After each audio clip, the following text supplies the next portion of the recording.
maka akan berdampak kepada stres, depresi,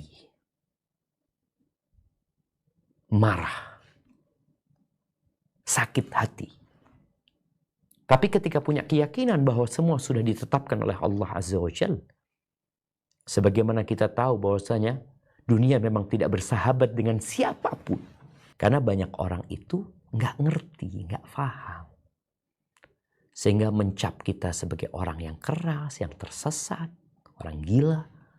Sebagaimana Nabi kita Muhammad alaihissalam sering mendapatkan celaan-celaan tersebut. Gitu. Maka engkau harus bersabar. Dan tetap berusaha untuk membimbing mereka, berbuat baik kepada mereka.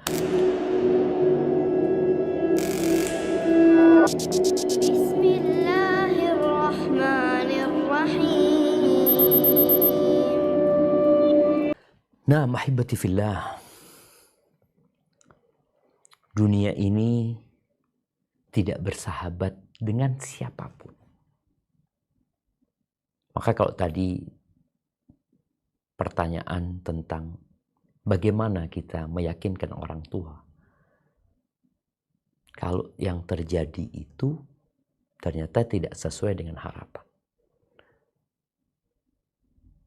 Maka yang perlu dilakukan seorang anak yang pertama adalah mendoakan kedua orang tuanya agar dikaruniai al-yaqin. Nabi SAW sering mendoakan para sahabatnya agar dikasih wa minal yaqin ma tuhawwinu bihi alaina masaibat dunya. Dan berikan kepada kami keyakinan yang dengannya musibah-musibah dunia menjadi ringan. Ketika tidak punya keyakinan itu, maka akan berdampak kepada stres, depresi, marah, sakit hati. Tapi ketika punya keyakinan bahwa semua sudah ditetapkan oleh Allah Azza wa Jalla, sebagaimana kita tahu bahwasanya dunia memang tidak bersahabat dengan siapapun. Tidak bersahabat dengan para nabi. Nabi kita Muhammad alaihissalam diusir dari kota Mekah.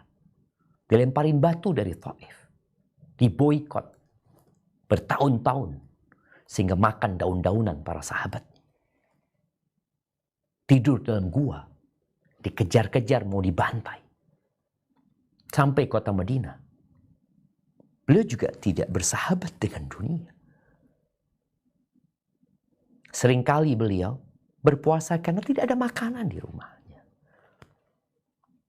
Nabi Musa alaihissalam sama.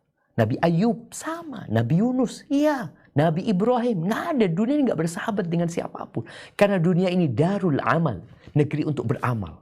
Bagaimana meyakinkan itu? Dengan menyampaikan kepada orang tua. Bukan saat engkau gagal.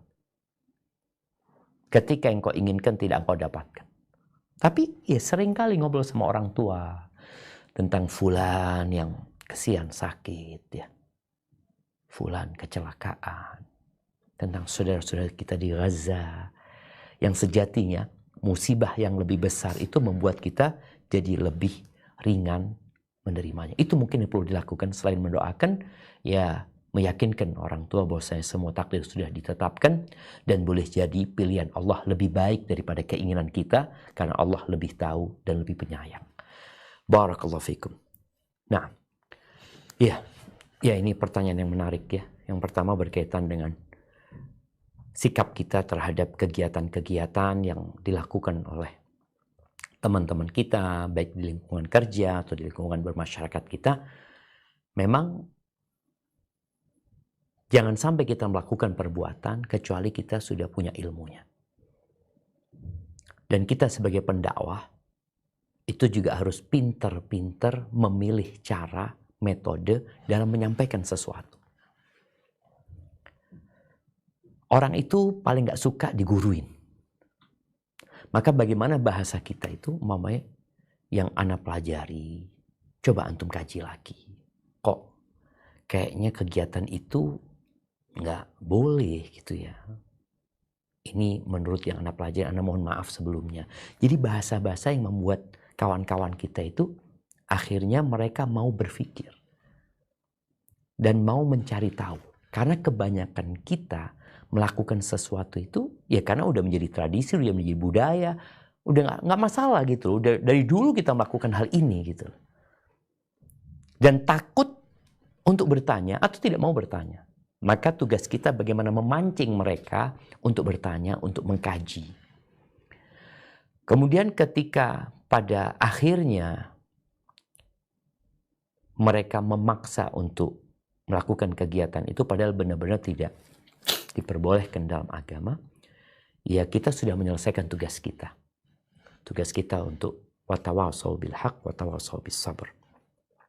Setelah itu, kalau bicara kemudian kita agak menjauh, ya kita berusaha untuk tetap memberikan hak-hak mereka sebagai saudara sesama muslim. Karena banyak orang itu nggak ngerti, nggak paham. Sehingga mencap kita sebagai orang yang keras, yang tersesat, orang gila. Sebagaimana Nabi kita Muhammad alaihissalam sering mendapatkan celaan-celaan tersebut. Gitu. Maka engkau harus bersabar. Dan tetap berusaha untuk membimbing mereka, berbuat baik kepada mereka. Walaupun mereka menjauh, ya kita bagaimana tetap baik dan menyampaikan yang terbaik buat mereka, plus kita mendoakan mereka, semoga Allah memberikan hidayah kepada mereka. Adapun yang kedua tadi, insya Allah semoga tim sudah mencatat hal itu, semoga dijadikan bahan pertimbangan dan dipersiapkan untuk membuat quote-quote, nasihat-nasihat buat yang sakit, karena terus terang orang yang sakit ini berada di tempat yang sangat berbahaya sekali. Artinya berbahaya ketika dia tidak menerima takdir Allah itu, kemudian dia ragu sama Allah Azza wa Jalla, lalu mati. Na'udzubillah, matinya su'ul khatimah. Itu yang dikhawatirkan, atau dia tatkala sakit kemudian dia kecewa, merasa kecewa sama Allah, lalu dia tidak mau sholat, tidak mau beribadah. Ini juga perlu diperhatikan. Karena biasanya orang yang sakit itu, kalau nggak ada yang mendampingi, nggak ada yang menguatkan, dikhawatirkan yang menjadi pendampingnya adalah syaitan. Na'udzubillah min dzalik. Baik, barakallahu fikum.